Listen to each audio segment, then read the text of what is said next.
आज के दिन यहाँ पूजन के पहले शास्त्र भेंट करने के लिए और इस क्षेत्र के विकास के लिए कुछ लोगों ने दान की स्वीकृति दी है। प्रकाश चंद जी, राकेश जी, राजेश जी झांझरी ठाणे निवासी, इन्होंने आदर्श कलश 5,55,555 की यहाँ स्वीकृति दी है। उनको बहुत बहुत धन्यवाद कमेटी की ओर से जाते इनके द्वारा इनकी स्वीकृति आए, उनको कमेटी के द्वारा बहुत बहुत धन्यवाद देते हैं। अरविंद मोतीचंद दोषी पुणे, अरविंद मानिकचंद दोषी फलटन, उदय वसंत शाह बारामती निवासी, इन्होंने 1,11,111 रुपए का एक कलश की स्वीकृति यहाँ दी है। वे भी आए, वे परिवार से आए और आचार्य जी को शास्त्र भेंट करें। इसका नाम स्वर्गीय विजय कुमार जी क्या, उनकी सुपुत्री सौ सांजी जी गोधा, पुत्र मौसम निवासी इंदौर, पुत्र प्रियम टोंगिया, इन्होंने एक सोने की चेन यहाँ दान के स्वरूप में दी है। वे आए और आचार्य जी को शास्त्र भेंट करे और आशीर्वाद प्राप्त करे। आणि नाव कोणाचे? दीपचंद जी, कमलाबाई, ममताबाई, द्रौपदी रानी सागर मध्य प्रदेश, इन्होंने 1,11,111 रुपए के एक कलश की स्वीकृति दी है। वे भी आए और आचार्य जी के चरणों में श्रीफल अर्पण करके आशीर्वाद प्राप्त करें। राहुल गुटाय, श्रीमती अनिता अविनाश वेगोत्रे पुसद निवासी, इन्होंने एक हथकरघा मशीन की दान स्वीकृति दी है। ये पैसा ऑफिस में देना, पैसा ऑफिस में देना, वहां इधर पैसा कोई नहीं देगा। श्रीमती अनिता अविनाश वेगोत्रे पुसद, इन्होंने हथकरघा का एक मशीन की दान स्वीकृति दी है। वे भी आए और आचार्य जी के चरणों में श्रीफल अर्पण करके आशीर्वाद प्राप्त करें। जबलपुर से पधारे अशोक जी चावल वाले और उनके साथी सभी ट्रस्टी, देवदय गौशाला के सभी ट्रस्टी यहाँ आकर के आचार्य जी के चरणों में श्रीफल अर्पण करके शास्त्र भेंट करें। शिंगोली समाज के अध्यक्ष भूपाल जी डोडल, वे भी आए और आचार्य जी के चरणों में श्रीफल अर्पण करके आशीर्वाद प्राप्त करें। आचार्य जी का पूजन प्रारंभ करें, सभी लोग अपने जगह पर बैठ जाए। दीदी,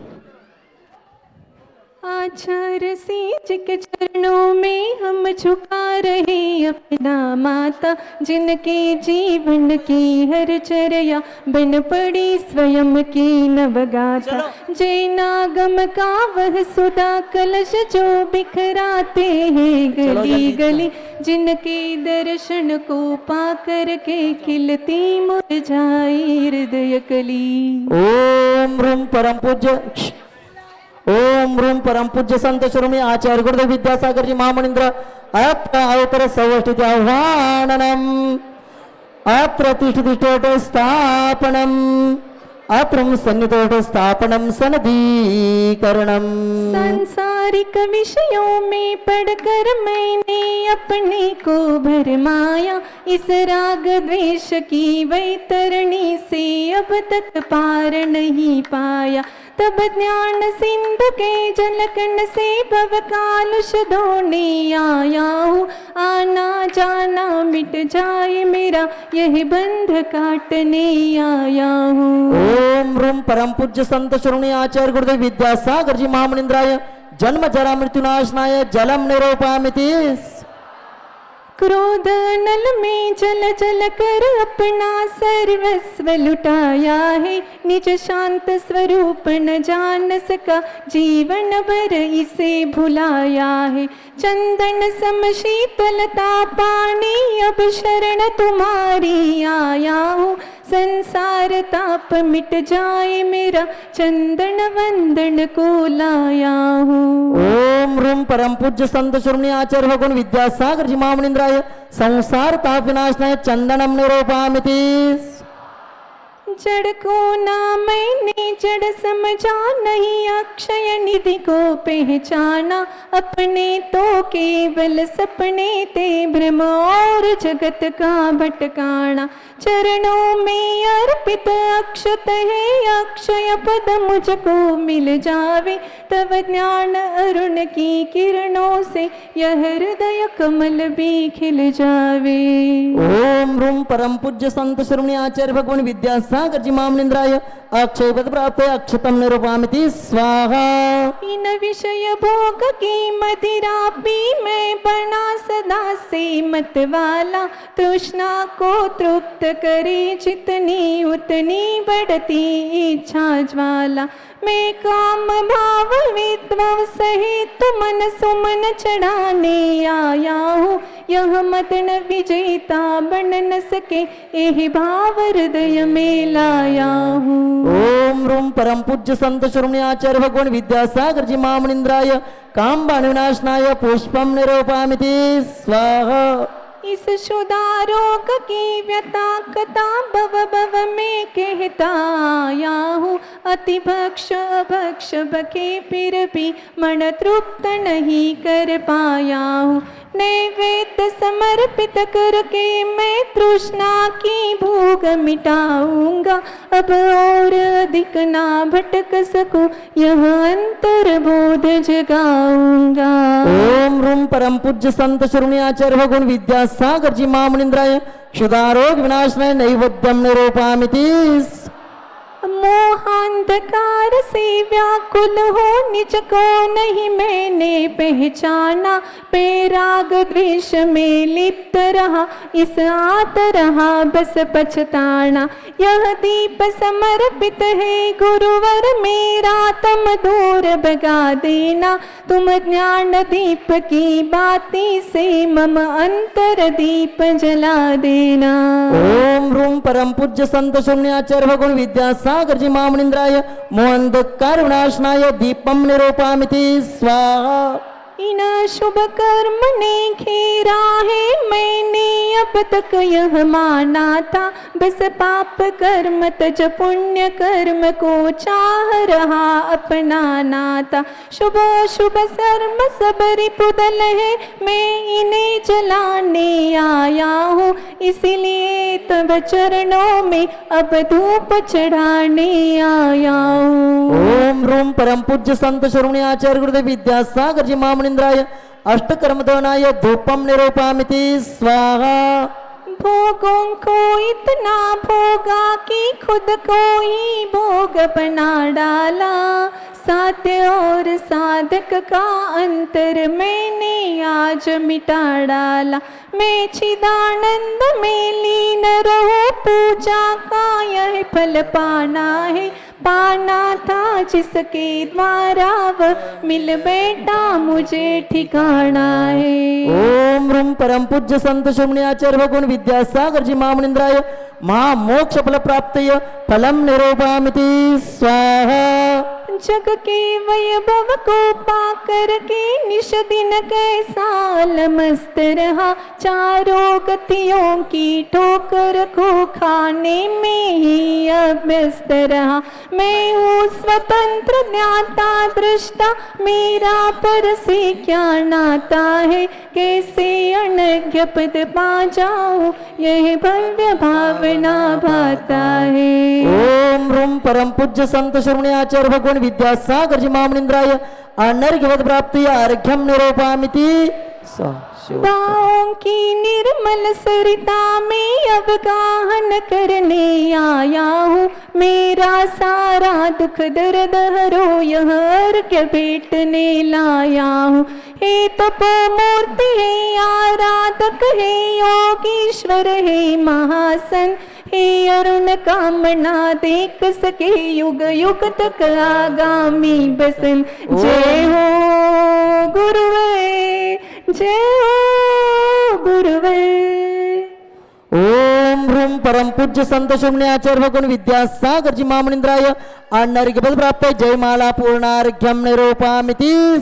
नमस्तु भगवान नमस्तु नमस्तु। आचार्य भगवान के चरणों में नमस्तु करते हुए निवेदन करते आज की इस पावन बेला पर हम सब लोगों को उद्बोधित करें। नमस्तु भगवान, नमस्तु नमस्तु। ओम नमः सिद्धेभ्यः, ओम नमः सिद्धेभ्यः, ओम नमः सिद्धेभ्यः। अहिंसा परमो धर्म की आचार्य गुरु श्री कुंद कुंद भगवान की, आचार्य गुरु श्री ज्ञान सागर मुनि महाराज की।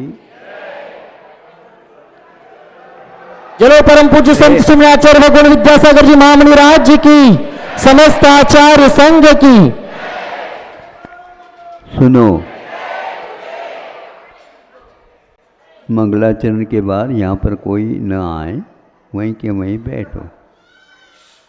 हाँ, दीपक जलाना है।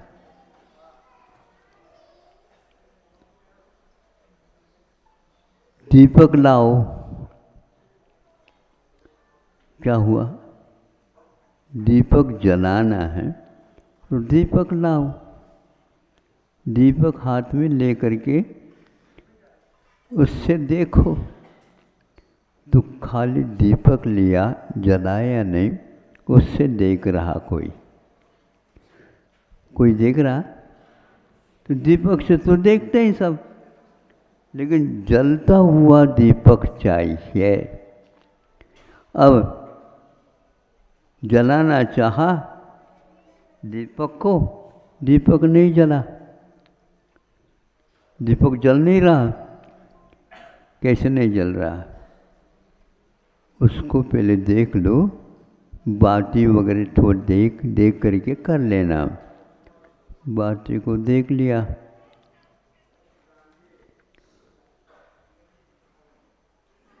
फिर भी नहीं जला, भैया तेल है क्या नहीं ये भी तो देख लो। तेल डाल दिया, फिर भी नहीं जला। क्यों नहीं जला? देखो ऐसा है, जल तो रहा लेकिन उसकी लो ठीक नहीं। तो क्या नहीं है इसमें? दीपक में है, बाती भी है, तेल भी है, किंतु उसके ऊपर की लो किट्टी मार से घुल गई है। उसको तो ठीक कर लो। फिर तर्जनी और अंगुष्ठ में उसको ले करके क्या करता है? मीलता है। फिर उससे वह बाती ठीक हो जाती है। अब वह जल गई। बाती को जलाना भी ठीक है, किंतु बाती में यदि जलती हुई किट्ठ कालीमा जम गई है तो वो उसको निकालना भी ठीक है। यह तब दीपक जलता है। समझ में बात आ रही है? इसलिए बता रहा हूँ कि आप लोग जलाओ कहने से खाली है क्या भरा हुआ ये नहीं देख पाते। कभी कभी तेल के अभाव में वह जलती नहीं, तो तेल बहुत डालने से भी क्या, तेल दीपक में बहुत डालने से भी वह आपको जला देती।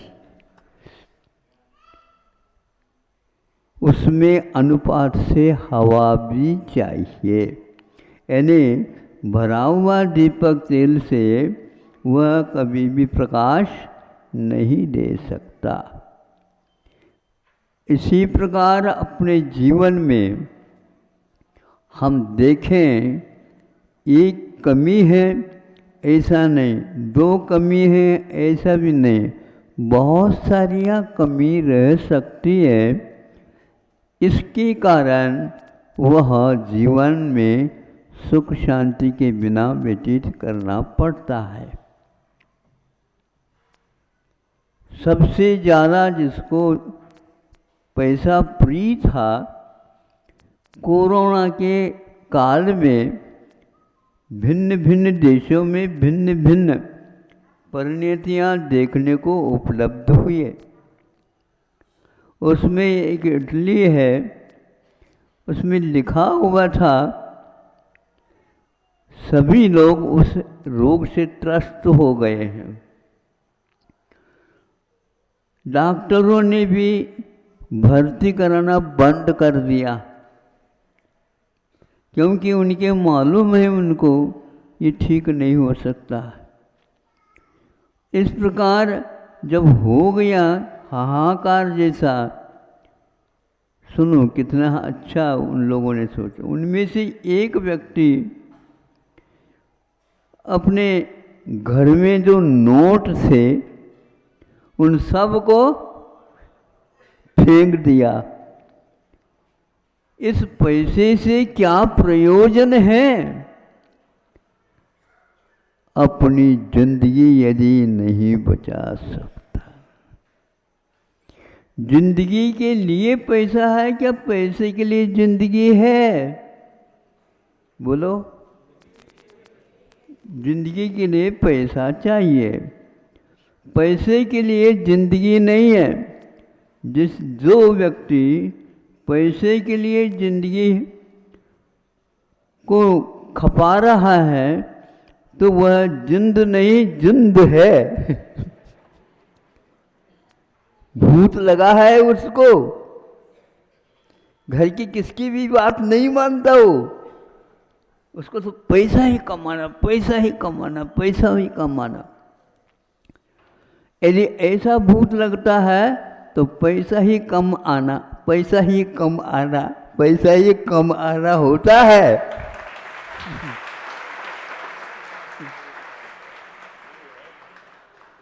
समझ में बात आ रही क्या नहीं हमारी? आप लोगों को समझाना बहुत कठिन है और आपको समझना और कठिन है।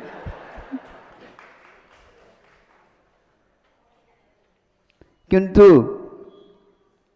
समझाना तो पड़ेगा ही।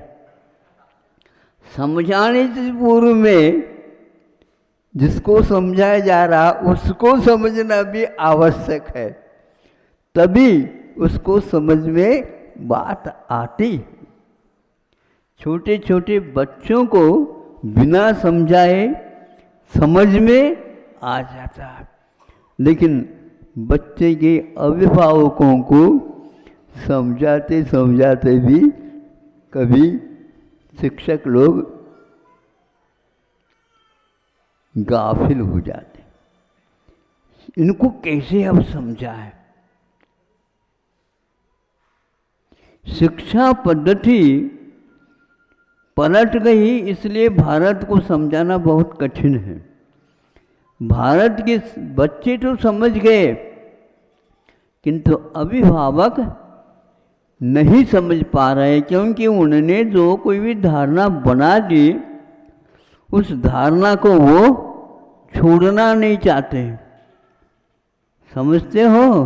धारणा का अर्थ क्या होता है? उपवास का संकल्प करना है, उपवास का संकल्प करना। ऐसे जल्दबाजी में संकल्प न करो। क्यों? पारना कब करोगे ये पहले संकल्प करो। नहीं समझे? हाँ, धारणा के साथ पारना के लिए भी सोचना चाहिए। यदि वह याद नहीं है तो धारणा बढ़ाते जाओ। कब तक के लिए धारणा है ये? पैसे को कमाना है तो धारणा बना लो, और कहाँ पर रुकना ये भी देख लो। टिकट लेते समय ये टिकट दे दो, कहाँ का टिकट बताओ, कहाँ का टिकट बताओ? सिरपुर का टिकट दे दो।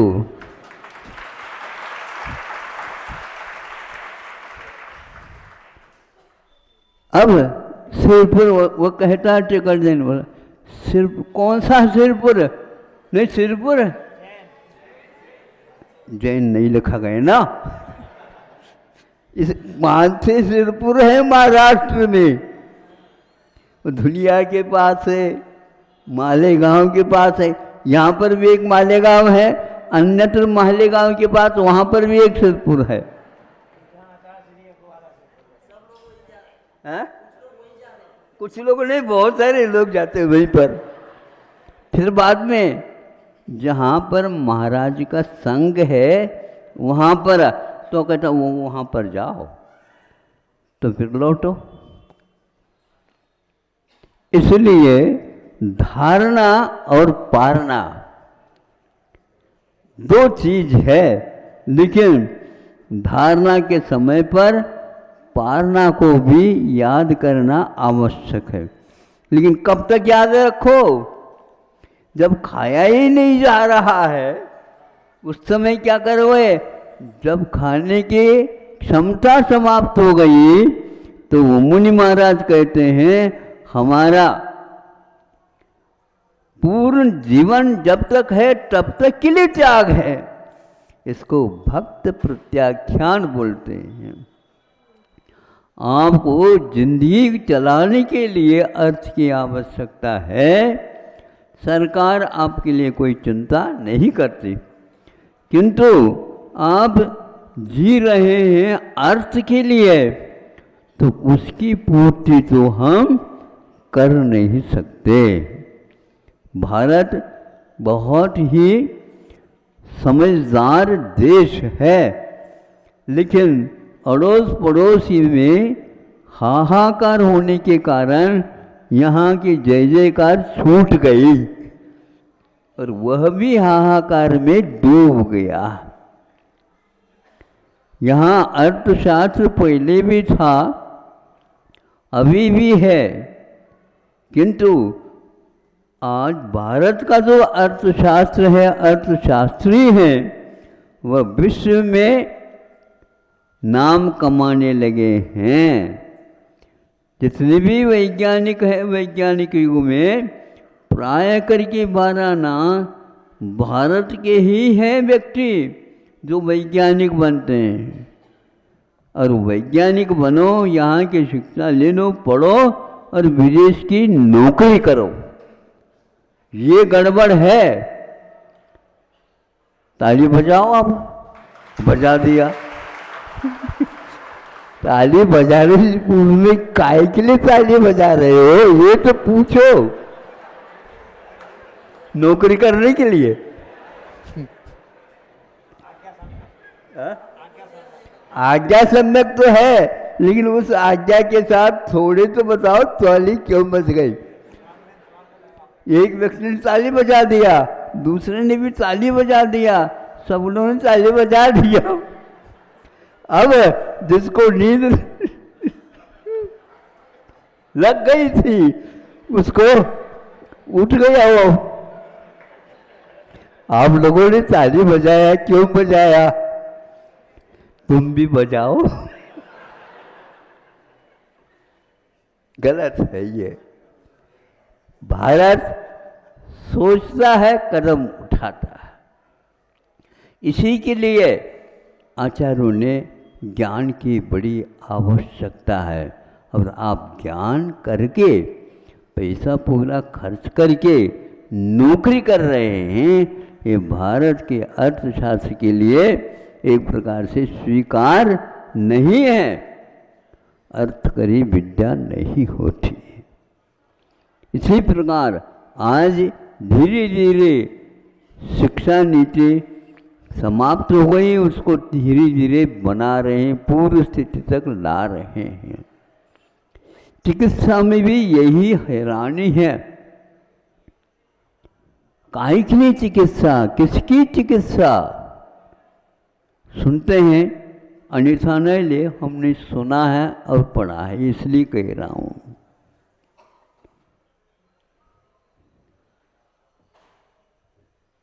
मृत्यु हो गई है,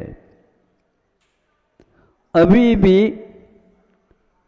बिस्तर पर अथवा पलंग पर रोगी को लुटाया गया है और अभी भी चिकित्सा उसकी चल रही है। उनके परिवार वाले सोच रहे हैं भैया क्या हो गया, क्या हो गया, क्या हो गया? कुछ नहीं हुआ, बिल्कुल ठीक हो रहा है। और इस प्रकार समय निकाला जाता है, ऑक्सीजन दे दे करके उसको है ऐसा कहा जा रहा है, किंतु वहाँ पर मुर्दा है और वह कोई व्यक्ति है ही नहीं। उसके कारण उसके पैसे बढ़ जाते हैं। अब बताओ, मरने के बाद भी भारत में चिकित्सा होने लगी है। हाँ, बता है, ये पता है इसकी अब चिकित्सा हो नहीं सकती, फिर भी लिखा हुआ है वहाँ पर। देखो, आपने अपने हाथ से लिखा है। हम जो कहते हैं उसको सुनो, नहीं तो हम कोई जिंदगी नहीं दे पाएंगे। ऐसे डरा डरा कर ये उससे ले लेते। दया कहाँ गई? वो धर्म कहाँ रहा? आज कमाना ही एकमात्र धर्म है और कर्म रह गया क्या? कोई बाधा नहीं। पहले के लोग कहते थे इससे कोई मतलब नहीं। अपने को यदि यह निश्चित हो गया कि मर गया या अघोषित मृत्यु है, तो उसके लिए पहले से ही तैयारी करते हैं। कोई मरना तो निश्चित है, तो अर्थी बनाने के लिए भी तो समय चाहिए। मौसम गड़बड़ है तो फिर रात भर और रखना पड़ेगा, इसलिए पहले से अर्थी बना करके रखते हैं ताकि मृत्यु अघोषित है, घोषित हो गए तो उसको सीधे उठा देते हैं, घर में रखने योग्य नहीं। उसी प्रकार वह धन भी घर के लिए अब अभिशाप सिद्ध हो जाएगा। आपको इसलिए बता रहा हूँ, नीतियाँ बदलती चली जा रही हैं, अर्थ तो वही है। आपने यदि बैंक में 1 लाख रुपए रखा अथवा 11 लाख या 20 लाख रखा, और भी आगे बढ़ जाए तो कोई बात नहीं, किंतु बैंक में कोई गड़बड़ी हो गई तो आपके लिए 1 लाख मात्र मिलेगा। सुन रहे हो? आप करोड़पति नहीं रहे, आप लखपति नहीं रहे, अब आप अरबपति भी नहीं रहे। खरब कमाना हो तो अरब कंट्री की ओर जाओ। ऐसा क्यों हुआ? अर्थनीति बदलती चली जा रही है, किंतु ऐसा नहीं हुआ था पहले। आज इसको भी मंजूरी दे रहे हो तो यहाँ अरब रुपए जो आपने रखा है बैंक में, किसको जाएगा? हाँ, जहाँ रखा है उन्हीं का होगा, कब्जा उनकी है। किंतु यहाँ नहीं रखेंगे हम। यह विचार, यह धारणा आपकी बहुत बुरी धारणा है। देश को न मिले, विदेश को मिल जाए तो कोई बाधा नहीं। यह नीति, अर्थशास्त्र की नीति गड़बड़ है। मेरा मेरा मेरा यह जो संकल्प है, यही आपको एक दिन समाप्त कर देगा। फिर बाद में आप पश्चाताप करोगे। पहले सोना रखा जाता था, फिर बाद में आपको लोन मिलते थे। आज सोना सो गया। अब आप बोलो, आपका सोना चांदी बन गया। चांदी तांबा बन गया, तांबा मिट्टी बन गई। अब क्या करोगे बताओ? ये भाग्य है, ये भाग्य नहीं है, ये दुर्भाग्य है जो ऐसा बदल रहा है। फिर भी आप अपने संकल्प को दोहराते जा रहे हो। अब हम इसीलिए कह रहे हैं, धारणा बनाने से पूर्व में यह सोचो ये कब तक के लिए धारणा है, किसकी धारणा है, किस लिए धारणा है। ये सारे वारणा के बिना नहीं हो सकते। इसलिए आप लोग अपनी जिंदगी की तुलना भविष्य के साथ न करके अतीत के साथ करो तो आपकी जिंदगी सकुशल अंत तक चलने वाली है, नहीं तो आपको भी ये होगा। वैरागी से कह रहा है वो इटली वाला, इस धन की क्या आवश्यकता है, क्या मूल्य है जो अपने जीवन की रक्षा में काम में नहीं आ रहा। और गली में देख लिया हमने, सब बिखर गए थे नोट। चिंतन करो, पहले के लोग जब यह मृत्यु आने वाली है पहले से ही कटिबद्ध होकर के खड़े होते थे और धारणा बना लेते थे कि हमारा यहाँ पर कोई तिलतुस मात्र भी नहीं है। मात्र धर्म को चलाने के लिए संतान की आवश्यकता थी। संतान आने के उपरांत उसको अच्छे संस्कारित करना ये इष्ट था, हमने बना दिया। अब आगे मेरा इसमें यहाँ पर कोई भी लेन देन नहीं। और अरहंत सिद्ध वो करते थे। अब आप क्या कहोगे बताओ? हमें कोई सिद्ध ही नहीं हुआ, मैं कैसे करूँगा?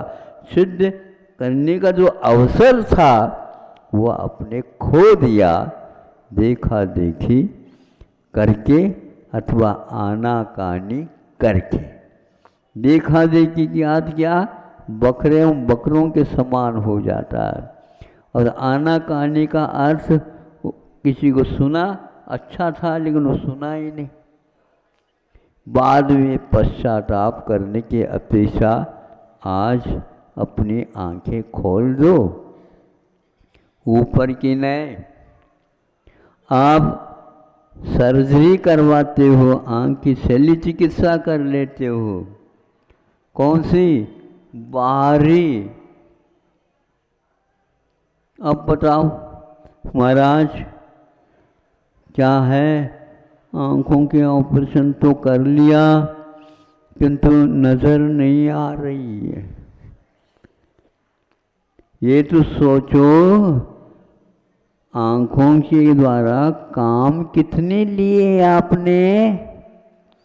तो वो गर्दन हिलाता हुआ कहता है, घर वाले कहते हैं ये 90-95 की दद्दा है।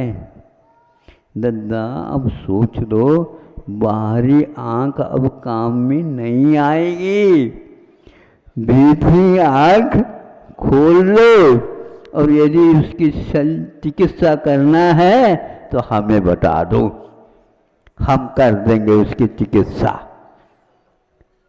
कोई किसी को करवाना है क्या भैया शल्य चिकित्सा? दादा की बात मत करो। भीतरी आंख की शल्य चिकित्सा के लिए 8 वर्ष भी पर्याप्त है। आ जाओ, फार्म दे दो भैया उनको, फार्म दे दो, फार्म ताकि भरने दो। कब भीतरी आंख खुलेगी? महाराज अब मेरी आंख खुल गई कहते लोग। कौन सी? अब भीतरी खुल गई महाराज, बहुत अच्छा किया। अब बाहरी आंख बंद कर लो भगवान के समान। इसलिए आप लोगों को बता रहे हैं वीतराग मुद्रा जो है ना, आंखें बंद क्यों कर रखी है? ये आंखें बंद होती है तो भीतर की आंख बोलो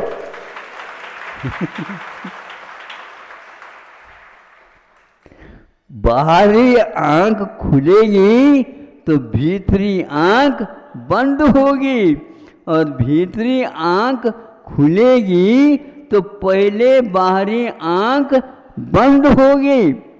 इसलिए आप भगवान के दर्शन करते हो।